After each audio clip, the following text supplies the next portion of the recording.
ഇന്ന് നമ്മൾ ഡിസ്കസ് ചെയ്യുന്ന വിഷയം ഇലക്ട്രോൺ മൈക്രോസ്കോപ്പിലെ ഒരു വകഭേദമായ ട്രാൻസ്മിഷൻ ഇലക്ട്രോൺ മൈക്രോസ്കോപ്പ് എന്നതാണ്. കഴിഞ്ഞ ക്ലാസ്സിൽ നമ്മൾ ഇലക്ട്രോൺ മൈക്രോസ്കോപ്പിൻ്റെ സ്കാനിങ് ഇലക്ട്രോൺ മൈക്രോസ്കോപ്പിനെ കുറിച്ച് പഠിക്കുകയുണ്ടായി.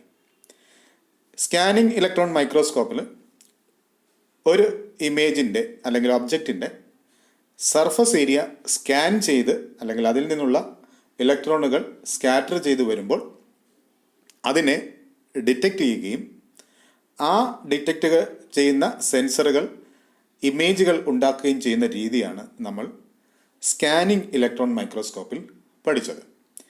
എന്നാൽ അതിൽ നിന്ന് വ്യത്യസ്തമായി ട്രാൻസ്മിഷൻ ഇലക്ട്രോൺ മൈക്രോസ്കോപ്പ് വർക്ക് ചെയ്യുന്നു. അത് എങ്ങനെയാണ് വർക്ക് ചെയ്യുന്നത് എന്നതിനെക്കുറിച്ച് നമുക്ക് നോക്കാം. ഇലക്ട്രോൺ മൈക്രോസ്കോപ്പുകളുടെ കണ്ടുപിടുത്തം ഏണസ്റ്റ് റസ്കയും മാക്സ് നോളും ചേർന്ന് 1931 നടത്തുകയുണ്ടായി. ഈ 31 കണ്ടുപിടിക്കപ്പെട്ട ഇലക്ട്രോൺ മൈക്രോസ്കോപ്പിൻ്റെ വകഭേദം അല്ലെങ്കിൽ മോഡിഫൈഡ് ഫോമാണ് ട്രാൻസ്മിഷൻ ഇലക്ട്രോൺ മൈക്രോസ്കോപ്പ് എന്ന് അറിയപ്പെട്ടത്.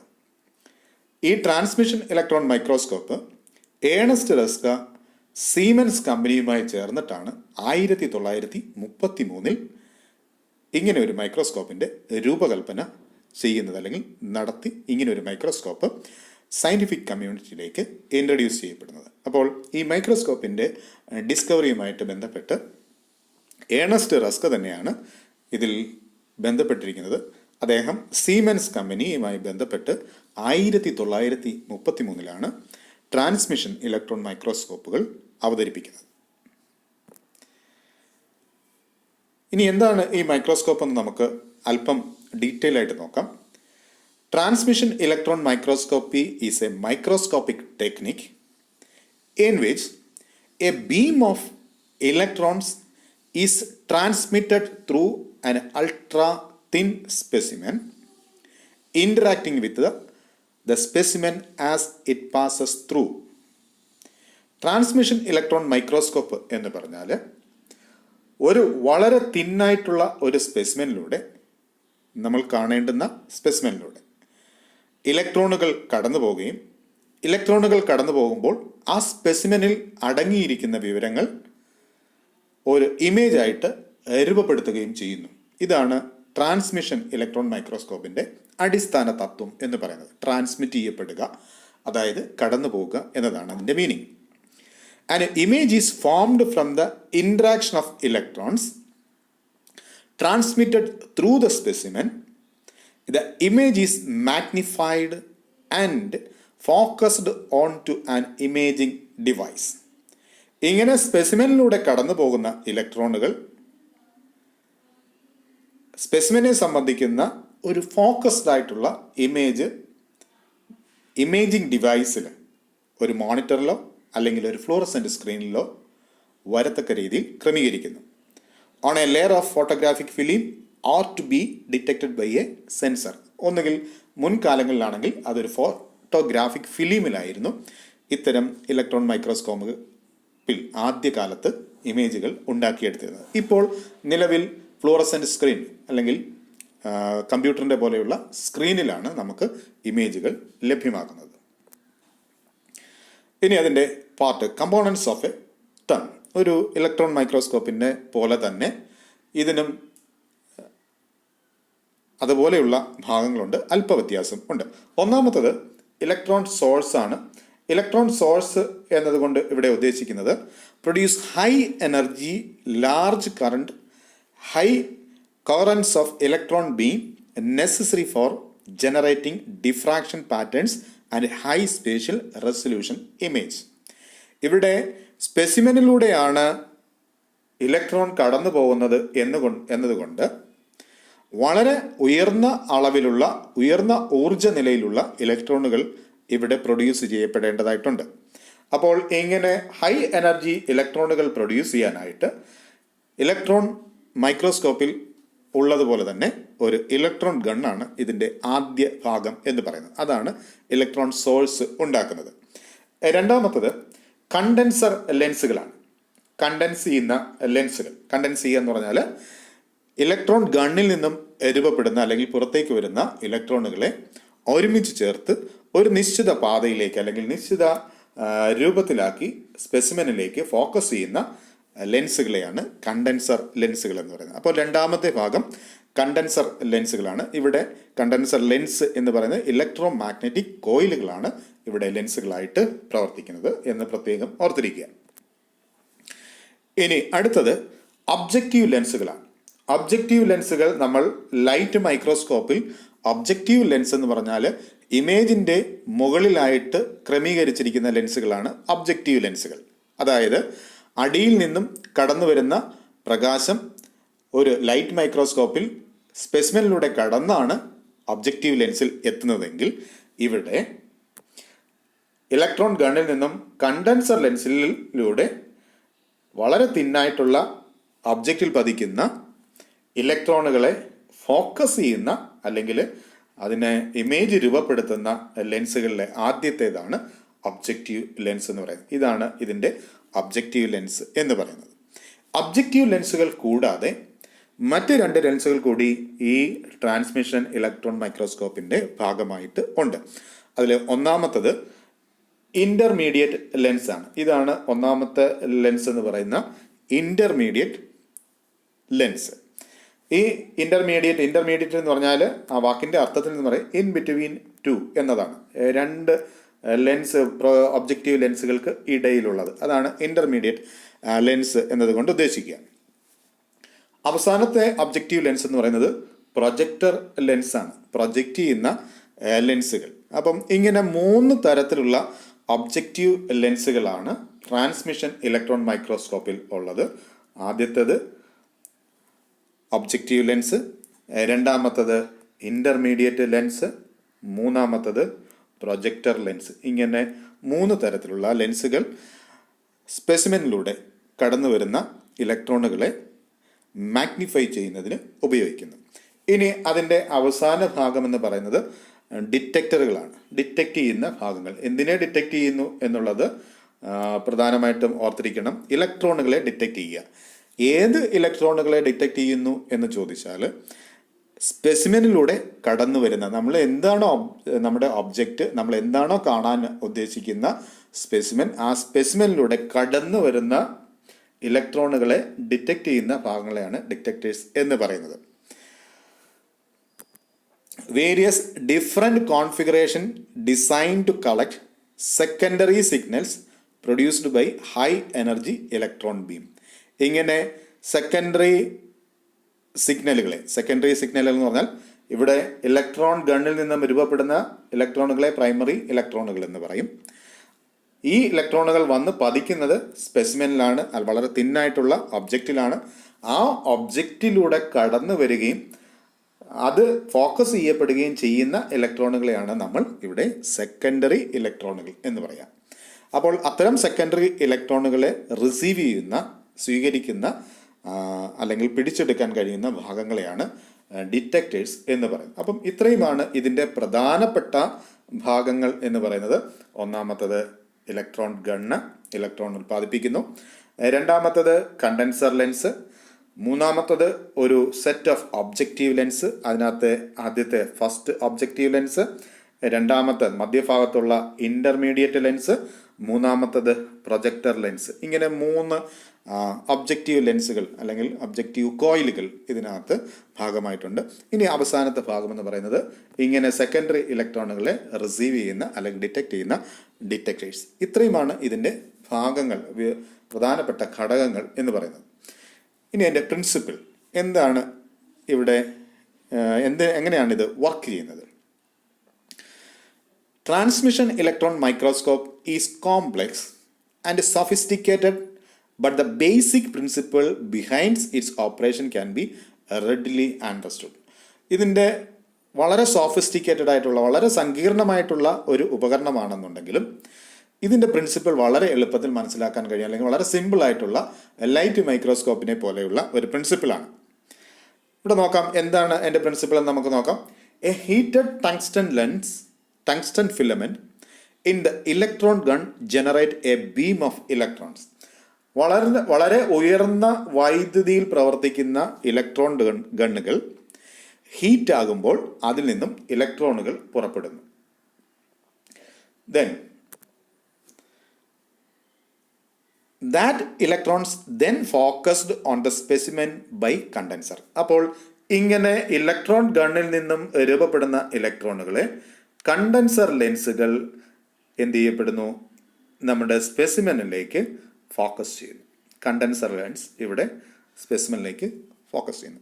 ഇവിടെ 3 തരത്തിലുള്ള ലെൻസുകൾ കൊടുത്തിട്ടുണ്ട്. അപ്പം വളരെ പുതിയ തരത്തിലുള്ള ഇലക്ട്രോൺ മൈക്രോസ്കോപ്പിൽ അത്തരം കണ്ടൻസർ ലെൻസുകളുടെ എണ്ണം വ്യത്യാസമായിരിക്കും. അപ്പോൾ സിമ്പിളായിട്ട് ഒറ്റ കണ്ടൻസർ ലെൻസ് എന്ന വിഭാഗത്തിൽ നമ്മൾ പെടുത്തുകയാണെങ്കിൽ ഇലക്ട്രോൺ ഗണ്ണിൽ നിന്നും ജനറേറ്റ് ചെയ്യപ്പെടുന്ന ഇലക്ട്രോണുകളെ ഫോക്കസ് ചെയ്യാൻ ഉപയോഗിക്കുന്ന ലെൻസാണ് കണ്ടൻസർ ലെൻസ്. അപ്പം ഇലക്ട്രോൺ ഗണ്ണിൽ നിന്ന് വരുന്ന ഇലക്ട്രോണുകളെ കണ്ടൻസർ ലെൻസുകൾ ഒബ്ജക്റ്റിൻ്റെ മുകളിലേക്ക് ഫോക്കസ് ചെയ്യുന്നു. Since the electron cannot pass through the glass lens, magnetic lenses are used to focus the beam. അപ്പം ഗ്ലാസ് ലെൻസിലൂടെ ഇലക്ട്രോണുകൾ പോകാത്തത് കൊണ്ട് ഇവിടെ ഇലക്ട്രോ മാഗ്നറ്റിക് ലെൻസുകളാണ് ഇവിടെ ലെൻസായിട്ട് ഫങ്ഷൻ ചെയ്യുന്നത്. The column containing the lenses and the specimen must be under high vacuum to obtain a clear image because electrons are deflected by collision with air molecule. അപ്പോൾ ഈ ഒരു ഉപകരണം പ്രവർത്തിക്കുന്നത് ഹൈ വാക്വം കണ്ടീഷനിലാണ്. അല്പം പോലും air കടന്നു വരാൻ സാധ്യതയില്ലാത്ത ഒരു ട്യൂബിനകത്താണ് ഈ ലെൻസുകളും ഒക്കെ അല്ലെങ്കിൽ കണ്ടൻസർ ലെൻസുകളും ഇലക്ട്രോൺ ഗണ്ണ് എല്ലാം തന്നെ ക്രമീകരിച്ചിരിക്കുന്നത്. എന്തുകൊണ്ട് ഇങ്ങനെ ക്രമീകരിച്ചിരിക്കുന്നു എന്ന് ചോദിച്ചാൽ ഈ ഇലക്ട്രോൺ ഗണ്ണുകളിൽ നിന്നും പുറപ്പെടുന്ന ഇലക്ട്രോണുകൾ എയർ മോളിക്യൂൾ ഉണ്ടെങ്കിൽ അതുമായിട്ട് പ്രതിപ്രവർത്തിച്ച് ഡിഫ്ലക്റ്റ് ചെയ്ത്, അതായത് തെറിച്ച് അതുമായിട്ട് അതിൻ്റെ സർഫസിൽ അല്ലെങ്കിൽ എയർ മോളിക്യൂളുമായിട്ട് സർഫസിൽ വന്ന് പതിച്ച് അത് ഡിഫ്ലക്റ്റ് ചെയ്ത്, അതായത് വേർപെട്ട് പോകും അല്ലെങ്കിൽ തെറിച്ച് പോകും. അപ്പം അങ്ങനെ തെറിച്ച് പോകുന്ന ഒരു സാഹചര്യം ഉണ്ടായാൽ ഇലക്ട്രോൺ ഗണ്ണിൽ നിന്ന് വരുന്ന ഇലക്ട്രോണുകൾ ഒരിക്കലും സ്പെസിമെനിലേക്ക് അല്ലെങ്കിൽ നമ്മുടെ ഒബ്ജക്റ്റിലേക്ക് ഫോക്കസ് ചെയ്യാൻ ബുദ്ധിമുട്ടാണ്. അപ്പോൾ വളരെ ക്ലിയർ ആയിട്ടുള്ള ഒരു ഇമേജ് നമുക്ക് ലഭിക്കണമെന്നുണ്ടെങ്കിൽ ഈ കണ്ടീഷൻ ഹൈ വാക്വം കണ്ടീഷനിലായിരിക്കും. അപ്പം ഹൈലി വാക്വം ആയിട്ടുള്ള അല്പം പോലും എയർ ഇല്ലാത്ത ഒരു കണ്ടീഷനിലായിരിക്കും സ്പെസിമെനും കണ്ടൻസർ ഒബ്ജക്റ്റീവ് ഇൻ്റർമീഡിയറ്റ് ലെൻസുകളെല്ലാം തന്നെ ക്രമീകരിച്ചിട്ടുണ്ടാകുക. അത് എല്ലാ ഇലക്ട്രോൺ മൈക്രോസ്കോപ്പിലും വാക്വം കണ്ടീഷനിൽ തന്നെയാണ് പ്രവർത്തിക്കുന്നത്. Then the specimen scatter electrons passing through it and beam is focused by magnetic lens to form an enlarged visible image of the specimen on fluorescent screen. അപ്പോൾ electron ഗണ്ണിൽ നിന്നും വരുന്ന ഇലക്ട്രോണുകളെ കണ്ടൻസർ ലെൻസുകൾ സ്പെസിമെൻ്റെ മുകളിലേക്ക് focus ചെയ്യുകയും സ്പെസിമെനിലൂടെ കടന്നു വരുന്നതും സ്കാറ്റർ ചെയ്യുന്നതുമായിട്ടുള്ള ഇലക്ട്രോണുകളെ തൊട്ടു താഴെയുള്ള ഒബ്ജക്റ്റീവ് ലെൻസുകൾ 3 ഒബ്ജക്റ്റീവ് ലെൻസുകൾ കളക്ട് ചെയ്ത് അല്ലെങ്കിൽ അത് ഫോക്കസ് ചെയ്ത് ഒരു വിസിബിൾ ഇമേജ് ആയിട്ട് നമ്മളുടെ ഫ്ലൂറസെൻസ് സ്ക്രീനിലേക്ക് എത്തിക്കുന്നു. ഇതാണ് ഇതിൻ്റെ പ്രിൻസിപ്പിൾ. സിമ്പിളായിട്ട് പറഞ്ഞാൽ അതിൻ്റെ പ്രിൻസിപ്പിൾ എന്ന് പറഞ്ഞാൽ, പ്രിൻസിപ്പിൾ ഒന്നുകൂടി ഞാൻ പറയാം.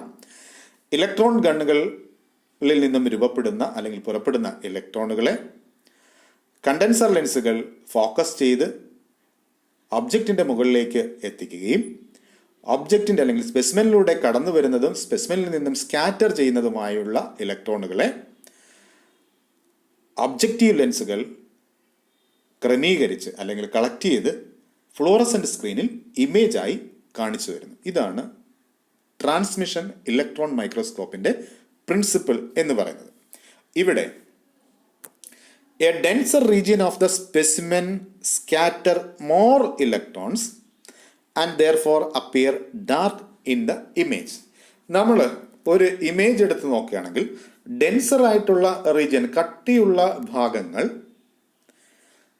ഇലക്ട്രോണുകളെ സ്കാറ്റർ ചെയ്യുന്നു. അതായത് ഇലക്ട്രോണുകൾ കൂടുതലായി അതിൽ നിന്നും എന്ത് ചെയ്യുന്നില്ല, അതിലൂടെ കടന്നു പോകുന്നില്ല.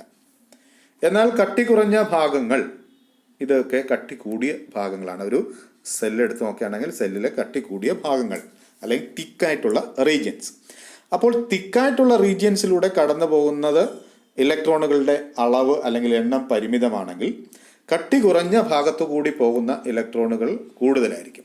അങ്ങനെ കട്ടി കുറഞ്ഞതും അല്ലെങ്കിൽ തിക്കറായിട്ടുള്ളതും തിന്നായിട്ടുള്ളതുമായിട്ടുള്ള റീജിയൻസിനെ വേർതിരിച്ച് അറിയാനായിട്ട് അല്ലെങ്കിൽ വ്യത്യസ്തമായിട്ടുള്ള രീതിയിൽ ഇമേജ് ആയിട്ട് രൂപപ്പെടുത്തുവാൻ ഈ ട്രാൻസ്മിഷൻ ഇലക്ട്രോൺ മൈക്രോസ്കോപ്പിന് കഴിയും. അപ്പോൾ ഇവിടെ ഓർത്തിരിക്കേണ്ട പ്രധാനപ്പെട്ട ഒരു വസ്തുത എന്ന് പറഞ്ഞാൽ, ഇവിടെ വളരെ തിന്നാണ് സ്പെസിമെൻ, വളരെ കനം കുറഞ്ഞ ഒരു ലെയറായിട്ടാണ് സ്പെസിമെൻ നമ്മൾ ക്രമീകരിച്ചിരിക്കുക. ആ തിൻ ലെയറിൽ തന്നെ കനം കൂടിയതും അല്പം കനം കൂടിയതും അല്ലെങ്കിൽ അല്പം തിക്കായിട്ടുള്ളതും തിന്നായിട്ടുള്ളതുമായിട്ടുള്ള റീജിയൻസ് ഉണ്ടാകും. ഇപ്പം ബാക്ടീരിയ, സെല്ലോ, വൈറസിൻ്റെ ഒക്കെ സ്ട്രക്ചർ അല്ലെങ്കിൽ ഫംഗസ് ഒക്കെ എടുത്ത് നോക്കുകയാണെങ്കിൽ ആ സച്ച് അതുപോലെയാണ് നമ്മൾ ബാക്ടീരിയയും ഫംഗസിനെയും എന്ത് ചെയ്യുക, സ്പെസിമെനായിട്ട് ഉപയോഗിക്കുക. അവിടെ സെക്ഷനിങ്ങോ മറ്റു കാര്യങ്ങളോ ഒന്നും തന്നെ ഉപയോഗിക്കുന്നില്ല. അപ്പോൾ ഇത്തരം സാഹചര്യങ്ങളിൽ കട്ടി കുറഞ്ഞതും കട്ടിയുള്ളതുമായിട്ടുള്ള ഭാഗത്തു കൂടി കടന്നു പോകുന്ന ഇലക്ട്രോണുകൾ വ്യത്യസ്തമായിരിക്കും. അപ്പോൾ ഇങ്ങനെ a denser region of the specimen scatter more electrons, കട്ടിയുള്ള ഭാഗം കൂടുതൽ ഇലക്ട്രോണുകളെ സ്കാറ്റർ ചെയ്യുന്നു അല്ലെങ്കിൽ പുറത്തേക്ക് തെറിപ്പിക്കുന്നു. ആൻഡ് ദെയർഫോർ അപ്പിയർ ഡാർക്കർ, അങ്ങനെയുള്ള ഭാഗങ്ങൾ എന്തായിട്ട് കാണപ്പെടും, ഡാർക്കറായിട്ട് അല്ലെങ്കിൽ ഇരുണ്ടതായിട്ട് കാണപ്പെടും. Then in contrast electron transparent regions are brighter. അപ്പോൾ ഇലക്ട്രോണുകളെ കടന്നു പോകുന്ന റീജിയൻസ് എപ്പോഴും എന്തായിട്ട് കാണപ്പെടും, ബ്രൈറ്റർ ആയിട്ടുണ്ട്. ഇലക്ട്രോൺ ട്രാൻസ്പെറൻറ്റ്, ഇലക്ട്രോണിനെ കടത്തിവിടുന്ന റീജിയൻസ് ബ്രൈറ്റർ ആയിട്ട് കാണപ്പെടും. Brighter. The screen can also be moved aside and the image capture on photographic film as a permanent record. അപ്പോൾ നമുക്ക് ഇങ്ങനെ ഈ സ്ക്രീനിനെ അല്ലെങ്കിൽ സ്പെസിമെനെ അങ്ങോട്ടും ഇങ്ങോട്ടും ചലിപ്പിച്ച് അല്ലെങ്കിൽ വളരെ ലൈറ്റായിട്ട് മൂവ് ചെയ്ത് സ്പെസിമെൻ്റെ എൻ്റയർ സ്ട്രക്ചർ നമുക്ക് കണ്ടുപിടിക്കാനായിട്ട് അല്ലെങ്കിൽ ഇമേജ് രൂപപ്പെടുന്നത് ഫ്ലോറസെൻ്റ് സ്ക്രീനിലായിരിക്കും. അപ്പം ഇത് ഇലക്ട്രോൺ മൈക്രോസ്കോപ്പിലൂടെ നമുക്ക് വ്യൂ ചെയ്യാൻ കഴിയുന്ന ഒരു സെല്ലുലാർ സ്ട്രക്ചറിൻ്റെ ഇമേജാണ്. ഇവിടെ ഇലക്ട്രോൺ ട്രാൻസ്പെറൻ്റ് ആയിട്ടുള്ള റീജിയൻസ് കാണാം, ഇവിടെ ഇലക്ട്രോണിൻ്റെ കടത്തിവിടാത്ത തിക്കായിട്ടുള്ള റീജിയൻസ് കാണാം. അപ്പോൾ ഇങ്ങനെ ഡാർക്കറും ലൈറ്ററുമായിട്ടുള്ള ഒരു ഇമേജ് ആയിരിക്കും ട്രാൻസ്മിഷൻ ഇലക്ട്രോൺ മൈക്രോസ്കോപ്പിൽ രൂപപ്പെടുക. ഇനി എങ്ങനെയാണ് ഇത് വർക്ക് ചെയ്യുന്നത് നോക്കാം. ഈ പ്രിൻസിപ്പിളിൽ പറഞ്ഞ കാര്യങ്ങൾ തന്നെയാണ് ഇതിൻ്റെ വർക്കിങ്ങിലും വരുന്നത്. A heated tungsten filament in the electron gun produce the electron that get focused on the specimen by condenser lens. അപ്പോൾ ഇലക്ട്രോൺ ഗണ്ണിൽ നിന്ന് വരുന്ന ഇലക്ട്രോണുകളെ കണ്ടൻസർ ലെൻസുകൾ സ്പെസിമെനിലേക്ക് ഫോക്കസ് ചെയ്യുന്നു. Magnetic lens are used to focus the beam of electrons on the specimen. ഇവിടെ magnetic lens ആണ്, ഗ്ലാസ് ലെൻസ് അല്ല ഉപയോഗിക്കുക. അത് ഇലക്ട്രോൺ മൈക്രോസ്കോപ്പിൻ്റെ എല്ലാത്തിൻ്റെയും പ്രത്യേകത അങ്ങനെ തന്നെയാണ്. By the assistance offered by the column tube of the condenser lens into the vacuum creating a clear image. അപ്പോൾ ഈ കണ്ടൻസർ ലെൻസുകളും ഒബ്ജക്റ്റീവ് ലെൻസുകളും എല്ലാം ഇരിക്കുന്നത് ഒരു വാക്വം കണ്ടീഷനിലായതുകൊണ്ട് ഇലക്ട്രോണുകൾ എയർ മോളിക്യൂളുമായിട്ട് റിയാക്ട് ചെയ്ത് നഷ്ടപ്പെടാതെ ഒരു ക്ലിയർ ഇമേജ് ഇവിടെ ഉണ്ടാക്കപ്പെടുന്നു. അത് വാക്വം കണ്ടീഷൻ്റെ ഒരു പ്രത്യേകതയാണ്. The vacuum allows electrons to produce a clear image without collision with any molecules which may deflect them.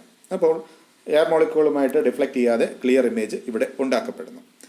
On reaching the specimen scatter the electron focusing on a magnetic lens forming a large clear image and if it pass through a fluorescent screen it forms a polychromatic image. അപ്പോൾ ഇങ്ങനെ electron ഗണ്ണിൽ നിന്നും വരുന്ന ഇലക്ട്രോണുകൾ ഒബ്ജക്റ്റിലൂടെ കടന്ന്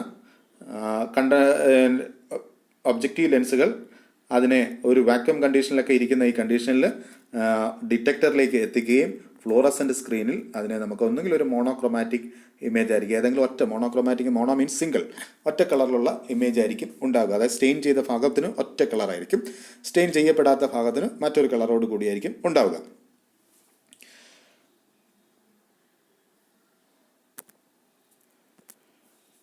ഇതിൻ്റെ applications, ഇതിൻ്റെ പ്രയോജനങ്ങൾ അല്ലെങ്കിൽ നമ്മൾ എന്തൊക്കെയാണ് ഇത് ഉപയോഗിക്കുക എന്നുള്ളത്.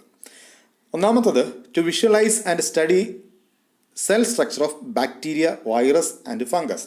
അപ്പം ബാക്ടീരിയയെക്കുറിച്ച് അതിന് ബാക്ടീരിയയ്ക്ക് ഇത്തരത്തിലുള്ള സെൽ മെംബ്രെയിൻ ഉണ്ട്, ഫ്ലജല്ല ഉണ്ട്, ക്യാപ്സ്യൂളുകളുണ്ട്, സെൽവാളുകളുണ്ട്, അല്ലെങ്കിൽ പ്ലാസ്മിഡ് ഉണ്ട്, തുടങ്ങിയ സ്ട്രക്ചറുകളെ കുറിച്ചൊക്കെ നമുക്ക് പഠിക്കാനായിട്ട് ഡീറ്റെയിൽഡ് ആയിട്ടുള്ള സ്റ്റഡി നമ്മൾ സാധാരണ മൈക്രോസ്കോപ്പിൽ നോക്കിയാൽ നമുക്ക് ബാക്ടീരിയ കാണാൻ പറ്റും, ലൈറ്റ് മൈക്രോസ്കോപ്പിൽ കാണാൻ പറ്റും. പക്ഷേ അതിൻ്റെ ഡീറ്റെയിൽഡ് ആയിട്ടുള്ള ഓരോ സെല്ലുലാർ, സബ് സെല്ലുലാർ സ്ട്രക്ചറിനെ കുറിച്ചൊക്കെയുള്ള പഠനങ്ങൾക്ക് നമുക്ക് സാധ്യമാകുന്നത് ഇത്തരത്തിലുള്ള ഇലക്ട്രോൺ മൈക്രോസ്കോപ്പിലൂടെയാണ്. അതുപോലെ വൈറസിൻ്റെ structure of bacteria, virus and fungus എന്നാണ് പറഞ്ഞിരിക്കുന്നത്. ഇപ്പോൾ ഇത് ഫംഗസിൻ്റെ സ്ട്രക്ചറാണ്. ഫംഗസ് നമുക്കറിയാം പൂപ്പൽ വിഭാഗത്തിൽ വരുന്ന ഫംഗസിൻ്റെ സ്ട്രക്ചറാണ്. ഇപ്പോൾ ഇതൊരു ഈസ്റ്റ് സെല്ലിൻ്റെ സ്ട്രക്ചറാണ്. ഇത് മറ്റൊരു ഫംഗസാണ്. അപ്പം ഇതിപ്പം ഫംഗസ് ഈ പറഞ്ഞതുപോലെ നാരുകൾ പോലെയും ഒക്കെ ഇരിക്കുന്ന, അപ്പോൾ ഈ ഒരു ഫംഗസിൻ്റെ അൾട്രാ സ്ട്രക്ചറാണ് നമുക്ക് ഇത്തരം ഇലക്ട്രോൺ മൈക്രോസ്കോപ്പിലൂടെ നമുക്ക് കാണാൻ കഴിയും. അപ്പം ഫംഗസ്, ബാക്ടീരിയ, വൈറസ് തുടങ്ങിയ സെല്ലുകളെക്കുറിച്ചുള്ള, കോശങ്ങളെക്കുറിച്ചുള്ള ഘടനകൾ നമുക്ക് പരിശോധിക്കാൻ കഴിയും. Then to view bacteria, flagella and plasmids. ഇപ്പം ബാക്ടീരിയയുടെ ഫ്ലജല്ലയെക്കുറിച്ചും അതിൻ്റെ പ്ലാസ്മിഡിനെ കുറിച്ച്, അതായത് പ്ലാസ്മിഡിൻ്റെ സ്ട്രക്ചറിനെ കുറിച്ചൊക്കെ നമുക്ക് മനസ്സിലാക്കാൻ കഴിയുന്നത് ഇത്തരം ഇലക്ട്രോൺ മൈക്രോസ്കോപ്പിലൂടെയാണ്. അപ്പം ബാക്ടീരിയ ഓരോ സബ് സെല്ലുകൾ, അതായത് സിംഗിൾ സെല്ലിൻ്റെ ഡീറ്റെയിൽ ആയിട്ട് വളരെ മൈന്യൂട്ടായിട്ടുള്ള സ്ട്രക്ചറുകൾ പോലും നമുക്ക് ഇതിലൂടെ മനസ്സിലാക്കാൻ കഴിയും. Then to view the shape and size of microbial cell organelles, to study the differentiate between plant and animal cells. അപ്പോൾ ഇവിടെ സെല്ലിൻ്റെ, ഇപ്പം ഇത് എന്താണ്, ഒരു ബാക്ടീരിയ ആണ്. ഇത് നിങ്ങൾക്കറിയാം, മൈറ്റോകോൺട്രിയ. ഇത് ഫ്ലൂ വൈറസ് ആണ്. ഇതൊരു പ്രോട്ടീൻ മോളിക്യൂളാണ്. ഇത് ലിപ്പിഡാണ്. അപ്പം ഇത് നോക്കുക, ഇത് പോളിയോ വൈറസ് ആണ്. Then this is an atom. ഇതൊരു ആറ്റമാണ്. അപ്പോൾ ഇങ്ങനെ സബ് സെല്ലുലാർ സ്ട്രക്ചർ, അതായത് ഒരു സെല്ലിനകത്തുള്ള വളരെ മൈന്യൂട്ടായിട്ടുള്ള ഘടകങ്ങളെ പോലും നമുക്ക് വേർതിരിച്ചറിയാനായിട്ടും അതിനെക്കുറിച്ച് കൂടുതൽ അതിൻ്റെ സ്ട്രക്ചറൽ, മോർഫോളജിക്കലായിട്ടുള്ള ഘടകങ്ങളെക്കുറിച്ച് മനസ്സിലാക്കാനും നമുക്ക് ഇത്തരം ഇലക്ട്രോൺ മൈക്രോസ്കോപ്പുകൾ നമ്മളെ സഹായിക്കുന്നു. അതാണ് ഇതിൻ്റെ വളരെ പ്രധാനപ്പെട്ട ഒരു അഡ്വാൻറ്റേജ് എന്ന് പറയുന്നത്. Then it also used to nanotechnology to study nanoparticles such as zinc oxide nanoparticles. ഇവിടെ നാനോ പാർട്ടിക്കിൾസിനെ കുറിച്ചുള്ള പഠനം, ഇപ്പോൾ നാനോ സയൻസ് എന്ന് പറയുന്നത് വളരെ എമർജിങ് ടെക്നോളജിയാണ് നാനോ സയൻസ്. അതായത് ഇപ്പോഴത്തെ ഈ നൂറ്റാണ്ടിലെ ഏറ്റവും കൂടുതൽ സാധ്യതയുള്ള ഒരു പഠന മേഖലയാണ് നാനോ ടെക്നോളജി എന്ന് പറയുന്നത്. ഇപ്പം നാനോ മീൻസ് എന്ന് പറഞ്ഞ ഒരു പദാർത്ഥത്തിൻ്റെ ഏറ്റവും ചെറിയ ഘടകങ്ങളിൽ ഒരു രൂപമാണ് എന്തെന്ന് പറയുന്നത് നാനോ പാർട്ടിക്കിൾസ് എന്ന് പറയുന്നത്. അപ്പോൾ ഇതിപ്പം നമുക്ക് മരുന്നുകൾ ഉണ്ടാക്കാനായിട്ട്, അല്ലെങ്കിൽ ബയോ ക്യാപ്പിംഗ് എന്ന് പറയുന്ന, അതായത് കെമിക്കലിൻ്റെ പുറത്ത് ബയോളജിക്കൽ നാനോ മെറ്റീരിയൽ ഉപയോഗിച്ചിട്ട് ബയോ ക്യാപ്പിംഗ് നടത്തിയിട്ട് ഡ്രഗുകൾ, മരുന്നുകൾ ഉണ്ടാക്കാനായിട്ടും അത് കോശങ്ങളിലേക്ക് കടന്ന് എങ്ങനെ പ്രവർത്തിക്കുന്നു, അതിൻ്റെ സ്ട്രക്ചറൽ, മോർഫോളജിക്കലായിട്ടുള്ള നാനോ പാർട്ടിക്കിളിൻ്റെ സ്ട്രക്ചർ എങ്ങനെയാണെന്നൊക്കെ മനസ്സിലാക്കാനായിട്ട് ട്രാൻസ്മിഷൻ ഇലക്ട്രോൺ മൈക്രോസ്കോപ്പ് വളരെ പ്രധാനപ്പെട്ട ഒരു പ്രയോജനമാണ്. നാനോ പാർട്ടിക്കിൾസിൻ്റെ ഘടന മനസ്സിലാക്കാനായിട്ട് ഇത് ഉപയോഗിക്കാമെന്നുള്ളത് വളരെ സാധ്യതയേറിയ ഒരു പഠന മേഖലയാണ്. Then it is used to detect and identify features and damaged microparticles which further enable a repair mechanism of the detail. ഇപ്പം മൈക്രോ പാർട്ടിക്കിൾസിൻ്റെ, സെല്ലിനകത്തുള്ള മൈക്രോ പാർട്ടിക്കിൾസിൻ്റെ ഡാമേജ്, അതിന് എന്തെങ്കിലുമൊക്കെ അബ്രേഷൻസ്, തകരാറുകൾ സംഭവിച്ചിട്ടുണ്ടോ എന്ന് പരിശോധിക്കാൻ ഇത്തരം ട്രാൻസ്മിഷൻ ഇലക്ട്രോൺ മൈക്രോസ്കോപ്പുകൾ ഉപയോഗിക്കുന്നു. അപ്പോൾ ഇങ്ങനെ ഇത്തരം പാർട്ടിക്കിൾസിനെ ഒബ്സർവ് ചെയ്യാനും അതിന് നമ്മൾ ട്രീറ്റ്മെൻറ്റിലൂടെ ഇത്തരം സബ് സെല്ലുലാർ സ്ട്രക്ചർ അല്ലെങ്കിൽ സെല്ലുലാർ മെംബ്രെയിനുള്ള സ്ട്രക്ചറൽ ചേഞ്ചസ് പരിഹരിക്കപ്പെട്ടോ എന്നൊക്കെ ഫർദർ ഇൻവെസ്റ്റിഗേഷനിലൊക്കെ നമുക്ക് ഉപയോഗിക്കാനായിട്ട്, അല്ലെങ്കിൽ പരീക്ഷണങ്ങൾ നടത്താനായിട്ട് ഈ ട്രാൻസ്മിഷൻ ഇലക്ട്രോൺ മൈക്രോസ്കോപ്പ് ഉപയോഗിക്കുന്നു. Then TEM offer very powerful magnification and resolution. Images are highly qualified and detailed. ഇപ്പോൾ ഇവിടെ നോക്കാം, ഈ ചിത്രത്തിൽ നോക്കാം, നമുക്കിപ്പോൾ ഒരു സെല്ലിൻ്റെ സ്ട്രക്ചറാണിത്. അപ്പോൾ വളരെ ഡീറ്റെയിൽ ആയിട്ടുള്ള ഹൈ മാഗ്നിഫിക്കേഷൻ 2 million times ആണ് നമ്മളുടെ സാധാരണ ലൈറ്റ് മൈക്രോസ്കോപ്പുമായിട്ട് കമ്പയർ ചെയ്യുമ്പോൾ ഇതിൻ്റെ 2 million times.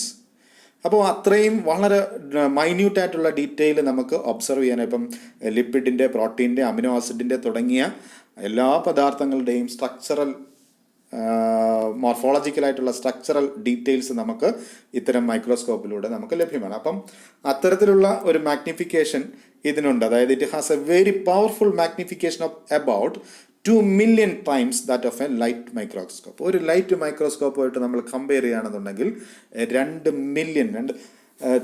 മില്യൺ ടൈമാണ്, ഇരട്ടിയാണ് അതിൻ്റെ മാഗ്നിഫിക്കേഷൻ പവർ എന്ന് പറയുക. അപ്പോൾ അത് എത്രത്തോളം ഉണ്ടെന്ന് നമുക്ക് ഊഹിക്കാൻ കഴിയുന്നതിനപ്പുറത്താണ്. കാരണം ഇത് നമ്മൾ നേരിട്ട് കണ്ട് മനസ്സിലാക്കിയെങ്കിൽ മാത്രമേ നമുക്ക് ഈ മൈക്രോസ്കോപ്പിൻ്റെ മാഗ്നിഫിക്കേഷൻ എത്ര ഉണ്ടെന്ന് നമുക്ക് മനസ്സിലാക്കാൻ കഴിയും. ഇപ്പം നമുക്ക് മനസ്സിലാക്കാനുള്ള സാഹചര്യങ്ങൾ നമുക്ക് ഉണ്ട്. ഇപ്പം കാര്യവട്ടത്ത് ക്യാമ്പസിലാണെന്നുണ്ടെങ്കിൽ സുവോളജി ഡിപ്പാർട്ട്മെൻറ്റിൽ ഇലക്ട്രോൺ മൈക്രോസ്കോപ്പ് ഉണ്ട്. അപ്പം അവിടെ ഇലക്ട്രോൺ മൈക്രോസ്കോപ്പ് ഉണ്ട്, നമുക്ക് നേരിട്ട് കണ്ട് ഇലക്ട്രോൺ മൈക്രോസ്കോപ്പിനെ കുറിച്ച് കണ്ടും പഠിക്കാനായിട്ട് നമുക്ക് അടുത്ത് തന്നെയുണ്ട്. അപ്പം രാജീവ് ഗാന്ധി ഇൻസ്റ്റിറ്റ്യൂട്ടിലോ അപ്പോൾ ഒക്കെ നമുക്ക് എന്തുണ്ട്, ഇത്തരം മൈക്രോസ്കോപ്പുകൾ നമുക്ക് പരിചയപ്പെടാനായിട്ടുള്ള സാഹചര്യങ്ങൾ. അപ്പം ഇത് മാഗ്നിഫിക്കേഷൻ അത്രത്തോളം കൂടുതലാണ്. Then it can be used to variety of application ranging from basic biology to nanotechnology to educational and industrial uses. അടിസ്ഥാനപരമായിട്ടുള്ള ബയോളജിക്കൽ സ്റ്റഡീസിന്, അതായത് കോശങ്ങളെക്കുറിച്ച് പഠിക്കുക, അതിനുശേഷം നാനോ പാർട്ടിക്കിൾസിനെ കുറിച്ച് പഠിക്കുക. Then education and industrial uses. Education, അതായത് നമ്മളിപ്പോൾ ഞാൻ നേരത്തെ സൂചിപ്പിച്ചതുപോലെ എന്താണ്, നമുക്കിപ്പം ഒരു കീ ഹോൾ സർജറി അല്ലെങ്കിൽ നമുക്ക് ഓപ്പൺ ഹാർട്ട് സർജറി എന്നൊക്കെ പറയുന്നത് രണ്ടും വ്യത്യസ്തമായിട്ടുള്ളതാണ്. അപ്പം സർജിക്കൽ ഇൻസ്ട്രുമെൻസുകളൊക്കെ നിർമ്മിക്കുന്ന സമയത്ത് ഇപ്പം നമുക്കൊരു ഹാർട്ടിൻ്റെ സർജറിയോ അല്ലെങ്കിൽ നമ്മൾ ഇൻറ്റേർണൽ ആയിട്ടുള്ള ഒരു ഓർഗൻ്റെ സർജറിയോ നമുക്കൊരു ചെറിയ ട്യൂബിലൂടെ നമുക്കൊരു ഹോളിട്ട് നമ്മുടെ എന്താണ് ഒരു ആൻജിയോപ്ലാസ്റ്റി നടത്തുകയാണെങ്കിൽ നമ്മളുടെ ഒരു ബ്ലഡ് വെസലിലൂടെയാണ് എന്ത് ചെയ്യുക, സ്റ്റെൻറ്റ് എന്ന് പറയുന്ന ആ ഒരു ഇൻസ്ട്രുമെൻ്റ് അല്ലെങ്കിൽ ഒരു മെറ്റീരിയൽ നമ്മളുടെ ബ്ലഡ് വെസലിൽ കടത്തി വെക്കുക. അത് വളരെ മൈന്യൂട്ടായിട്ടുള്ള ആർട്ടറീസിൽ കടത്തി വെക്കുക. അപ്പം ഇത്തരം ഓപ്പറേഷനുകൾ നടത്തുന്ന സാഹചര്യത്തിൽ അത്തരം ഓപ്പറേഷനായിട്ടുള്ള സർജിക്കൽ ഇൻസ്ട്രുമെൻറ്റുകൾ നിർമ്മിക്കുക, ലെൻസുകൾ നിർമ്മിക്കുക, ക്യാമറകൾ നിർമ്മിക്കുക, അല്ലെങ്കിൽ അത്തരം ഉപകരണങ്ങളൊക്കെ നിർമ്മിക്കുന്നതിന് അതിൻ്റെ എഡ്ജുകൾ, അതിൻ്റെ സർഫസ് ഏരിയ തുടങ്ങിയവയൊക്കെ നമുക്ക് വളരെ ഡീറ്റെയിൽ ആയിട്ട് പരിശോധിക്കേണ്ട സാഹചര്യങ്ങളുണ്ട്, അല്ലെങ്കിൽ മനസ്സിലാക്കേണ്ട സാഹചര്യങ്ങളുണ്ട്. അപ്പം അതിൻ്റെ സർഫസ് ഏരിയകളൊക്കെ മനസ്സിലാക്കിക്കൊണ്ട് ഇത്തരം ഉപകരണങ്ങളൊക്കെ നിർമ്മിക്കുന്നതിന് ഇത്തരം മൈക്രോസ്കോപ്പുകൾ നമ്മുടെ സയൻറ്റിഫിക് ഫീൽഡിൽ, ഇനിയല്ലാതെ ഡ്രഗ് മരുന്നും കണ്ടുപിടുത്തവുമായിട്ട് ബന്ധപ്പെട്ടോ അല്ലെങ്കിൽ വളരെ മൈന്യൂട്ടായിട്ടുള്ള ഇൻസ്ട്രുമെൻറ്റുകൾ അല്ലെങ്കിൽ അതിൻ്റെ സർഫസ് ഏരിയയുമായിട്ടൊക്കെ ബന്ധപ്പെട്ടൊക്കെ ഒരുപാട് സാധ്യതകളുള്ള ഒരു മൈക്രോസ്കോപ്പാണ് ശരിക്കും ഈ ട്രാൻസ്മിഷൻ ഇലക്ട്രോൺ മൈക്രോസ്കോപ്പ് എന്ന് പറയുന്നത്.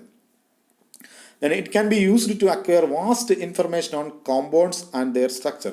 കോമ്പൗണ്ടുകളെ കുറിച്ചും അതിൻ്റെ സ്ട്രക്ചറുകളെ കുറിച്ചും, അതായത് രാസപദാർത്ഥങ്ങളെക്കുറിച്ചും അതിൻ്റെ ബേസിക് അടിസ്ഥാനപരമായിട്ടുള്ള ഘടന എന്താണ്, നമ്മൾ വരച്ചും കണ്ടും മനസ്സിലാക്കിയ ഘടനയല്ല, നേരിട്ട് നമുക്കതിൻ്റെ ബേസിക് സ്ട്രക്ചറുകൾ മനസ്സിലാക്കാനായിട്ട് സാധിക്കും. അപ്പോൾ അതിൻ്റെ അടിസ്ഥാനപരമായിട്ടുള്ള ഘടനകൾ എന്താണെന്ന് നമുക്ക് മനസ്സിലാക്കാൻ കഴിയും. Then it produce very efficient high quality image with high clarity. വളരെ എഫിഷ്യൻ്റ് ആയിട്ടുള്ള ഹൈ ക്വാളിറ്റി ഇമേജ്, വളരെ ക്ലാരിറ്റി, അതായത് 2 million times ആണെന്ന് ഓർത്തിരിക്കുക നമ്മുടെ ലൈറ്റ് മൈക്രോസ്കോപ്പുമായിട്ട് ബന്ധപ്പെട്ട്. അപ്പോൾ ഹൈ ക്ലാരിറ്റി ഇമേജ് ആയിരിക്കും സ്വാഭാവികമായിട്ടും ഇതിനകത്ത് ലഭിക്കുക. Then it can produce permanent images. Permanent images നമുക്ക് എടുക്കാൻ കഴിയും, കാരണം ഇത് ഫ്ലൂറസെൻറ്റ് സ്ക്രീനിലാണ് നമുക്ക് സേവ് ചെയ്യാൻ കഴിയും. It is easy to train and use the transmission electron microscope. മറ്റ് സാധാരണ മൈക്രോസ്കോപ്പുകളെ പോലെ നമുക്ക് ഇതിനകത്ത് എന്താണ് ട്രെയിൻ ചെയ്ത്, അതായത് ഒരു ടെക്നീഷ്യനെ ഉണ്ടാക്കിയെടുക്കാൻ അല്ലെങ്കിൽ ഒരു ടെക്നിക്കലായിട്ട് ഇതിൻ്റെ ഡീറ്റെയിൽ പഠിച്ചെടുക്കാനൊക്കെ വളരെ എളുപ്പമാണ്. അപ്പം മൈക്രോസ്കോപ്പ് അത്ര ഈസി ആയിട്ട് കൈകാര്യം ചെയ്യാൻ പറ്റുന്ന ഒരു മൈക്രോസ്കോപ്പിലേക്ക് നമുക്ക് ഇത് എത്തിച്ചേരാൻ കഴിയും. ഇനി കുറച്ച് ലിമിറ്റേഷൻസ് ഉണ്ട്. എല്ലാ ഇലക്ട്രോൺ മൈക്രോസ്കോപ്പിലും ഉള്ള ഒരു ലിമിറ്റേഷനാണ് ഹൈ എക്സ്പെൻസീവാണ്. സാധാരണ നമുക്ക് സ്കൂളുകളിലോ കോളേജുകളിലോ ഒക്കെ ഇത് വാങ്ങിക്കുക അത്ര പ്രായോഗികമായിട്ട് വേണ്ടിവരുന്ന ഒന്നല്ല. റിസർച്ച് ഇൻസ്റ്റിറ്റ്യൂട്ടുകളിലും സ്ഥിരമായിട്ട് ഇതിന് ഉപയോഗം വേണ്ടി വരുന്ന സ്ഥാപനങ്ങളിലുമാണ് ഇത് വാങ്ങേണ്ടി വരിക. അപ്പോൾ ഹൈലി എക്സ്പെൻസീവ് ആണ്. അല്ലെങ്കിൽ ഒരു സെൻട്രലൈസ്ഡ് ലബോറട്ടറി സംവിധാനം എന്ന് പറയുന്നത് തരത്തിൽ യൂണിവേഴ്സിറ്റികളിലും റിസർച്ച് സെൻറ്ററുകളിലുമൊക്കെ ഇത് വാങ്ങാൻ കഴിയുകയുള്ളൂ. അത് എക്സ്പെൻസീവ് ആണ്. Then they are very big to handle ചെയ്യാനായിട്ട് നമുക്ക് ട്രാൻസ്പോർട്ട് ചെയ്ത് കൊണ്ടുപോകാൻ ബുദ്ധിമുട്ടാണ്. ഒരിടത്ത് വെച്ചത് മാത്രമേ ഇത് ഉപയോഗിക്കാൻ കഴിയുള്ളൂ. Then the preparation of specimens to be viewed under TEM is very tedious. നമുക്ക് വളരെ കെയർഫുള്ളായിട്ട് ചെയ്യേണ്ടുന്ന ഒരു കാര്യമാണ് സ്പെസിമെൻ പ്രിപ്പറേഷൻ. അപ്പോൾ വളരെ ടീഡിയസ് വർക്കാണ്. അതായത് ഇതിൻ്റെ സ്റ്റെയിനിങ് പ്രോസസ്സുകളും സെക്ഷനിങ് പ്രോസസ്സുകളുമൊക്കെ ഒന്നിലധികം ആൾക്കാരുടെ സേവനം ആവശ്യം വേണ്ടി വരുന്ന ഒരു മേഖലയാണ്. അപ്പം വളരെ ശ്രദ്ധാപൂർവം ചെയ്യേണ്ടത് എന്നുള്ളത് കൊണ്ട് ഒരുപാട് സമയമെടുക്കുന്നതുമായിട്ടുള്ള പ്രോസസ്സാണ് അതിൻ്റെ പ്രിപ്പറേഷൻ കാര്യങ്ങളൊക്കെ. Then the use of chemical fixations, dehydrators and embeddings can cause danger of artefacts. അപ്പം ഇതിനകത്ത് എംബഡിങ്ങിനും ഡീഹൈഡ്രേഷനും, അതായത് സെല്ലിൻ്റെയൊക്കെ ആണെങ്കിൽ ഹൈഡ്രേഷൻ പ്രോസസ്സിനും, ദെൻ സ്റ്റെയിനിങ് എന്ന് പറയുന്നത് എപ്പോഴും ഇലക്ട്രോൺ മാഗ്നറ്റിക് ആയിട്ട് അല്ലെങ്കിൽ ഇലക്ട്രോണുകളെ എമിറ്റ് ചെയ്യാൻ കഴിയുന്ന അല്ലെങ്കിൽ ഇലക്ട്രോണിക് റിയാക്ഷൻ നടത്താൻ കഴിയുന്ന സ്റ്റെയിനുകളായിരിക്കും ഉപയോഗിക്കുക. അപ്പോൾ അത്തരം സ്റ്റെയിനുകളും ഡീഹൈഡ്രൻസും ഫിക്സേറ്റീവ്സ് ഒക്കെ ഉപയോഗിക്കുമ്പോൾ ചില വ്യക്തികൾക്ക് അതുമായിട്ട് ബന്ധപ്പെട്ടുള്ള ഇറിറ്റേഷൻസോ അല്ലെങ്കിൽ പ്രശ്നങ്ങൾ ഉണ്ടാകാനുള്ള സാധ്യതയുണ്ട്. അപ്പോൾ അത്തരം പ്രശ്നങ്ങളൊന്നും ഉണ്ടാകാതെ നമുക്കിത് കൈകാര്യം ചെയ്യാൻ പറ്റും. അപ്പോൾ അതിന് വേണ്ടത്തുള്ള പ്രിക്കോഷൻസ് ചെയ്തുകൊണ്ട് മാത്രമേ ഇത്തരം ഇലക്ട്രോൺ മൈക്രോസ്കോപ്പുകൾ നമുക്ക് ഉപയോഗിക്കാൻ പറ്റത്തുള്ളൂ. വളരെ കെയർലെസ് ആയിട്ട് നമുക്ക് ഉപയോഗിക്കാൻ പറ്റില്ല എന്നർത്ഥം. വളരെ കെയർഫുള്ളായിട്ട് ഹാൻഡിൽ ചെയ്യേണ്ടുന്ന ഒരു ഉപകരണമാണ്. അപ്പം വളരെ കെയർ വേണ്ടുന്നതാണ് എന്നുള്ളതാണ്. അപ്പം കാഷ്വലായിട്ട് നമുക്ക് ഉപയോഗിക്കാൻ പറ്റില്ല എന്നർത്ഥം. Then they are laborious to maintain. അപ്പം ഇത് മെയിൻറ്റെയിൻ ചെയ്യുന്നത് ഇത്തിരി പ്രയാസമുള്ള കാര്യങ്ങളാണ്. നിരന്തരമായിട്ട് ഇത് ഫങ്ഷൻ, അതായത് പ്രവർത്തിച്ച് നിരന്തരമായിട്ടുള്ള ഇതിൻ്റെ പ്രവർത്തനത്തിൻ്റെ ആവശ്യം വേണം. ഇത് നമുക്ക് വെറുതെ വെച്ചിരിക്കാൻ പറ്റുകയില്ല. അപ്പോൾ ഗ്രാജ്വലായിട്ട് ഉപയോഗിക്കത്തക്ക രീതിയിലുള്ള ഒരു പ്രവർത്തനം അല്ലെങ്കിൽ എന്ത് ഉപകരണമാണെന്നുണ്ടെങ്കിലും നമ്മൾ എന്ത് ചെയ്യണം, അത് വെറുതെ വെച്ച് ഉപയോഗിക്കാതിരിക്കുമ്പോൾ അതിൻ്റെ ആയിട്ടുള്ള ഫംഗസ് പിടിക്കുക. ഇതിന് ഫംഗസിൻ്റെ പ്രശ്നമൊന്നുമല്ല വരിക. അപ്പം ഇത് ഇലക്ട്രിക് ഉപകരണങ്ങളായതുകൊണ്ട് ഇതിന് അത്തരത്തിലുള്ള പ്രയാസങ്ങൾ ഉണ്ടാകാനുള്ള സാധ്യതയുണ്ട്. അപ്പം ലബോറിയസ് ടു മെയിൻറ്റെയിൻ, അതായത് പിന്നീട് ഹൈ വോൾട്ടേജ് വേണം. അപ്പം ഹൈ വോൾട്ടേജ് എന്ന് പറഞ്ഞാൽ നമ്മുടെ വീടുകളിൽ ഉപയോഗിക്കുന്ന വൈദ്യുതി പോരാ. അപ്പം കിലോ വാട്ടിൽ ഉള്ള വൈദ്യുതി വേണ്ടുമ്പോൾ അത്തരം വൈദ്യുതീകരണ സംവിധാനങ്ങളും ജനറേറ്ററുകളും ഒക്കെ വേണ്ടി വരുന്ന ഒന്നാണ്. It requires constant flow of voltage to operate. അതായത് കോൺസ്റ്റന്റ് ഒരു വൈദ്യുതിയുടെ ഫ്ലോയിൽ ഒരു കോൺസ്റ്റന്റ് ആയിട്ടുള്ള, അതായത് തകരാറില്ലാത്ത, ഏറ്റക്കുറച്ചിലില്ലാത്ത ഒരു ഫ്ലോ ആവശ്യമായിട്ടുള്ളത് കൊണ്ട് അത് മെയിൻറ്റെയിൻ ചെയ്ത് കൊണ്ടുപോകാനായിട്ട് അത്തരം സംവിധാനങ്ങൾ ആവശ്യമാണ്. They are extremely sensitive to vibration and electro magnetic movements. വൈബ്രേഷനും ഇലക്ട്രോ മാഗ്നറ്റിക് മൂവ്മെൻറ്റ്സിന്, അതായത് അത്തരത്തിലുള്ള മറ്റ് ഉപകരണങ്ങളുടെയൊക്കെ സാന്നിധ്യം ഇത് വളരെ സെൻസിറ്റീവായിട്ടുള്ള ഉപകരണമാണ്. അപ്പം വൈബ്രേഷൻസ് ഒന്നുമില്ലാത്ത മറ്റ് ഉപകരണങ്ങളുടെ, അതായത് ഇതുപോലെ ബന്ധപ്പെട്ട മറ്റ് എക്സ്റേ പോലെയോ അല്ലെങ്കിൽ സ്കാനിങ് മെഷീൻ പോലെയൊക്കെയുള്ള ഉപകരണങ്ങളൊന്നുമില്ലാത്ത സ്ഥലത്ത്, അത്തരത്തിൽ മാഗ്നറ്റിക് ഫീൽഡ് ഇല്ലാത്ത ഒരു പ്ലേസിലായിരിക്കണം ഇത് ഓപ്പറേറ്റ് ചെയ്യേണ്ടതായിട്ടുള്ളത്. Then it produce monochromatic images unless they use a fluorescent screen at the end of visualisation. സാധാരണയായിട്ട് ഫ്ലൂറസെൻറ്റ് സ്ക്രീനിലായതുകൊണ്ട് ഉപയോഗിക്കുകയാണെങ്കിൽ മോണോക്രോമാറ്റിക് ഒറ്റ കളറിലായിരിക്കും ഇമേജ് കിട്ടുക. ഇതിപ്പം സ്റ്റെയിൻ ചെയ്ത ഭാഗമാണ്, ഇത് സ്റ്റെയിൻ ചെയ്യാത്ത ഭാഗമാണ്. അപ്പം മോണോക്രോമാറ്റിക് ഇമേജാണ് സാധാരണ കിട്ടുക. അപ്പം അത്തരത്തിലുള്ള മോണോക്രോമാറ്റിക് ഇമേജ് കൊണ്ട് നമുക്കത് ഐഡൻറ്റിഫൈ ചെയ്യുക, വേർതിരിച്ചെടുക്കുക എന്നുള്ളത് അത്രയ്ക്ക് ടെക്നിക്കൽ എക്സ്പെർട്ടൈസ് വേണ്ടുന്ന ഒരു മേഖല കൂടിയാണ് ഇതെന്ന് പറയുന്നത്. അപ്പം വളരെ കെയർഫുള്ളായിട്ടും വളരെ ടെക്നിക്കലായിട്ട് എഫിഷ്യൻസിയൊക്കെ വേണ്ടുന്ന ഒരു കാരണം. അതൊരു ന്യൂനതയായിട്ട് അല്ലെങ്കിൽ ഒരു ന്യൂനതയായിട്ട് കരുതേണ്ട കാര്യമല്ല. അത്രയും കൂടി ക്ലിയർ ആയിട്ട് അല്ലെങ്കിൽ വളരെ കെയർഫുള്ളായിട്ടൊക്കെ ചെയ്യേണ്ടുന്ന ഒരു പ്രവർത്തന മേഖലയാണ് സ്കാനിങ് ട്രാൻസ്മിഷൻ ഇലക്ട്രോൺ മൈക്രോസ്കോപ്പ് എന്ന് പറയുന്നത്. അപ്പോൾ ഇത്രയുമാണ് ഈ ക്ലാസ്സിലുള്ളത്. ഈ ക്ലാസ്സിൽ നിങ്ങൾ കേട്ടതും കണ്ടതുമായിട്ടുള്ള കാര്യങ്ങൾ എന്ത് ചെയ്യുക, ഓർമ്മിച്ച് അല്ലെങ്കിൽ മനസ്സിലാക്കാൻ ശ്രമിക്കുക. സംശയമുള്ള കാര്യങ്ങൾ എഴുതി വെക്കുക, നോട്ട് ചെയ്ത് വെക്കുക. അത് നമുക്ക് അടുത്ത ക്ലാസ്സുകളിൽ എപ്പോഴും എന്ത് ചെയ്യുക, അത്തരം ക്ലാസ്സുകൾ നമുക്ക് ഡിസ്കസ് ചെയ്യാവുന്നതാണ്. അപ്പം ഇത് ഞാൻ എഡ്യൂശ്രീ സുവോളജി എന്ന് പറയുന്ന ചാനലിലാണ്, യൂട്യൂബ് ചാനലിലാണ് ഇത് അപ്ലോഡ് ചെയ്തിട്ടുണ്ടാവുക. അപ്പം ഇത് ചാനലിൽ നിങ്ങൾ എന്ത് ചെയ്യുക, നിങ്ങൾക്ക് ഇത് കാണാം, ഡൗൺലോഡ് ചെയ്ത് ഉപയോഗിക്കാം. അത്തരത്തിലുള്ള ഒരു സംവിധാനം ഇതിനകത്ത് ഏർപ്പെടുത്തിയിട്ടുണ്ട്. അപ്പോൾ അടുത്ത ക്ലാസ്സിൽ നമുക്ക് മറ്റൊരു വിഷയവുമായിട്ട് പങ്കെടുക്കാം. Thank you.